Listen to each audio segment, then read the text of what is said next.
Student, আজ আমরা আলোচনা করব কোষ বিভাজন সম্পর্কে। অ্যাকচুয়ালি যে পদ্ধতিতে মাতৃকোষ বিভাজিত হয়ে অপত্য কোষ সৃষ্টি করে তাকেই কিন্তু আমরা কোষ বিভাজন বলি। এখানে মাতৃকোষ বলতে বোঝানো হয় যে কোষটি বিভাজিত হচ্ছে, আর অপত্য কোষ বলতে বোঝানো হয় মাতৃকোষ বিভাজিত হবার পর যে কোষটি উৎপন্ন হলো।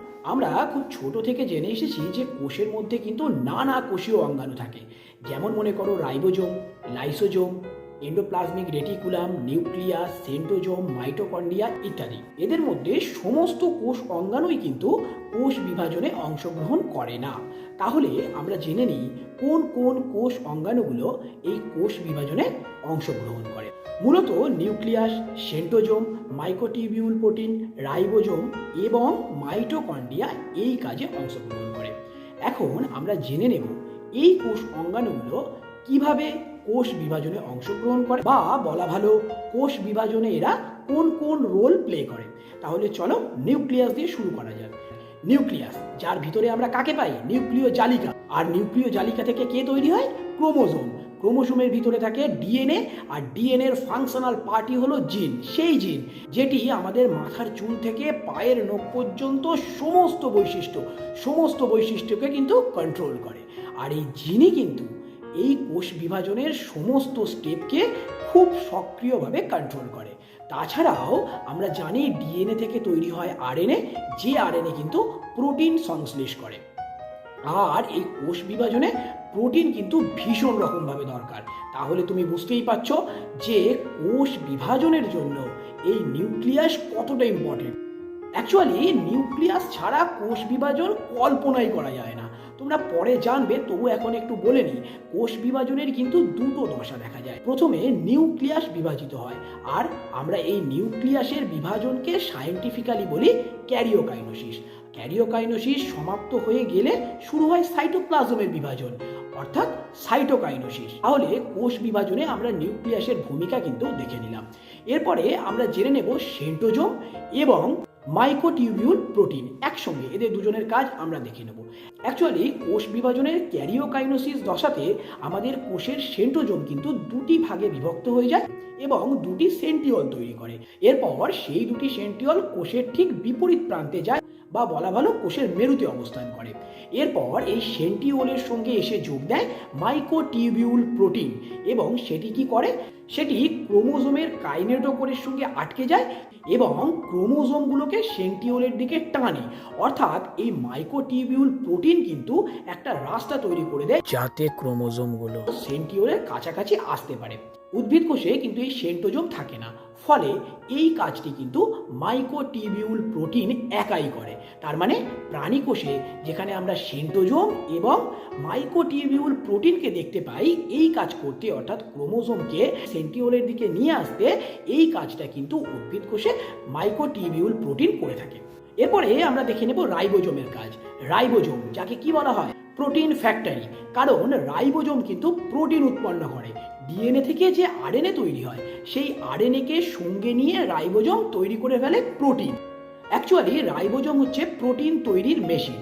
আর এই কোষ বিভাজনের জন্য যে সমস্ত প্রোটিনগুলো দরকার হয় তার প্রতিটা প্রোটিন কিন্তু এই রাইবোজোমই তৈরি করে। আর এরপর আমরা দেখে নেব মাইটোকন্ড্রিয়া কি ভূমিকা পালন করে আমাদের এই কোষ বিভাজনে। মাইটোকন্ড্রিয়াকে কি বলা হয়? তোমরা তো জানো মাইটোকন্ড্রিয়াকে বলা হয় কোষের শক্তিঘর। কারণ কি?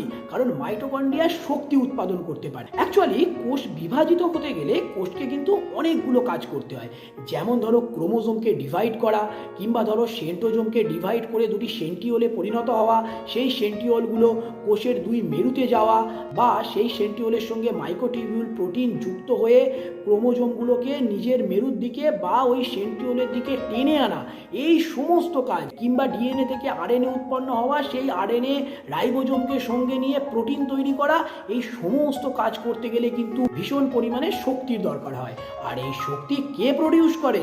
এই শক্তি প্রডিউস করে আমাদের মাইটোকন্ড্রিয়া এটিপির মাধ্যমে। তাহলে বুঝতে পারলে এই যে আমাদের 4টে বা 5টা কোষ অঙ্গাণু, nucleus, microtubule protein, centrosome, ribosome এবং মাইটোকন্ড্রিয়া, কোষ বিভাজনে কিন্তু এরা প্রত্যেকে খুব গুরুত্বপূর্ণ কাজগুলো করে থাকে। এরপরে আমরা জেনে নেব কোষ বিভাজনের তাৎপর্য সম্পর্কে। আর এই কোষ বিভাজনের তাৎপর্য হিসাবে আমরা 3টে পয়েন্টের কথা বলবো, যার মধ্যে প্রথম পয়েন্ট হলো কোষের সংখ্যা বৃদ্ধি।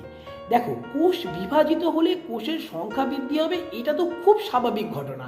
কারণ আমরা জানি কোষ বিভাজন মানেই একটা কোষ থেকে একাধিক কোষ তৈরি হওয়া। আরও একটু ডিটেলে বললে তোমাদেরকে কিন্তু আমি বলতে পারি, আমাদের এই যে কোষ, মানে ধরো অনেকগুলি কোষকে একসঙ্গে নিয়ে তৈরি হয় কিন্তু কলা। আর সেই কলা মানে অনেকগুলি কলা একসঙ্গে তৈরি করে ফেলে এক একটা অঙ্গ বা অর্গ্যান। যেমন ধরো হার্ট, কিডনি, লিভার, ব্রেন, এগুলো প্রত্যেকটাই এক একটা অঙ্গ। আর এইরকম বেশ কিছু অঙ্গ নিয়ে তৈরি হয় সিস্টেম অর্থাৎ তন্ত্র। যেমন মনে করো পৌষ্টিকতন্ত্র, রেচনতন্ত্র, জননতন্ত্র, স্নায়ুতন্ত্র ইত্যাদি ইত্যাদি। আর এইরকম অনেকগুলো তন্ত্র নিয়ে কিন্তু তৈরি হয় আমাদের টোটাল বডি স্ট্রাকচার বা আমাদের সমস্ত শরীর।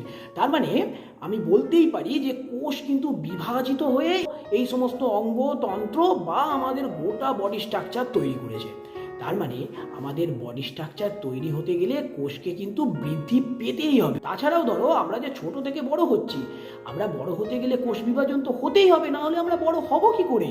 তার মানে কোষ বিভাজন বা কোষের সংখ্যা বৃদ্ধি কিন্তু খুবই গুরুত্বপূর্ণ আমাদের ছোট থেকে বড় হওয়া বা আমাদের সমস্ত শরীরকে তৈরি করা, যাই বলো না কেন সেই জন্য। এখন দ্বিতীয় পয়েন্টে আমরা বলবো দেহের ক্ষয়পূরণ। মনে করো তোমার শরীরের কোনো একটা অংশ একটু কেটে গেছে এবং এর কিছুদিন পরে আমরা কি দেখি, সেই কাটা স্থান বা সেই ক্ষত স্থান আস্তে আস্তে ভালো হয়ে গেছে বা সেরে উঠেছে, একদম আগের মতো হয়ে গেছে। তাহলে বলো তো, তোমার শরীরের যে অংশটা কেটে গেল সেই অংশটাকে তুলে এনে কোনো আঠা দিয়ে নিশ্চয়ই তুমি সেটা লাগিয়ে দাওনি। তাহলে এই অংশটা রিকভারি হলো কি করে? অবশ্যই কোষ বিভাজনের ফলে। কারণ কোষ বিভাজিত হয়েই তোমার ওই কাটা স্থান বা ক্ষতস্থানকে সারিয়ে তুলেছে। তার মানে আমরা বলতে পারি যে কোষ বিভাজনের ফলে কিন্তু দেহের ক্ষয়পূরণ হয়। আর 3 নম্বর পয়েন্টে আমরা বলবো প্রজনন বা রিপ্রোডাকশন। অ্যাকচুয়ালি রিপ্রোডাকশন পদ্ধতিতে কোষগুলি বিভাজিত হয়ে কিন্তু গ্যামেট তৈরি করে। যদি আমরা প্রাণীদের ক্ষেত্রে একটু কনসিডার করি, তাহলে আমরা নিশ্চয়ই জানি যে পুরুষ শুক্রাণু দেয় এবং মহিলা ডিম্বাণু দেয়। আর এই শুক্রাণু এবং ডিম্বাণু মিলিত হয়ে তৈরি করে ফেলে জাইগোট। যে জাইগোট কোথায় থাকে? আমাদের মায়ের জরায়ুর মধ্যে থাকে। এবং এই জাইগোট থেকে পর্যায়ক্রমে তৈরি হয় ভ্রূণ, এবং সেই ভ্রূণ থেকে আমি, তুমি, আমরা প্রত্যেকে তৈরি হয়েছি। তার মানে জীবের অস্তিত্বকে বাঁচিয়ে রাখতে গেলে এই জনন বা রিপ্রোডাকশন কিন্তু খুবই দরকারি। আর এই রিপ্রোডাকশন হতে গেলে কোষ বিভাজন ভীষণ রকমভাবে প্রয়োজন। তাহলে তোমরা নিশ্চয়ই বুঝতে পারলে যে এই কোষ বিভাজন আমাদের প্রত্যেকের জন্য, আমাদের প্রত্যেকের জীবনের জন্য কতটা প্রয়োজন।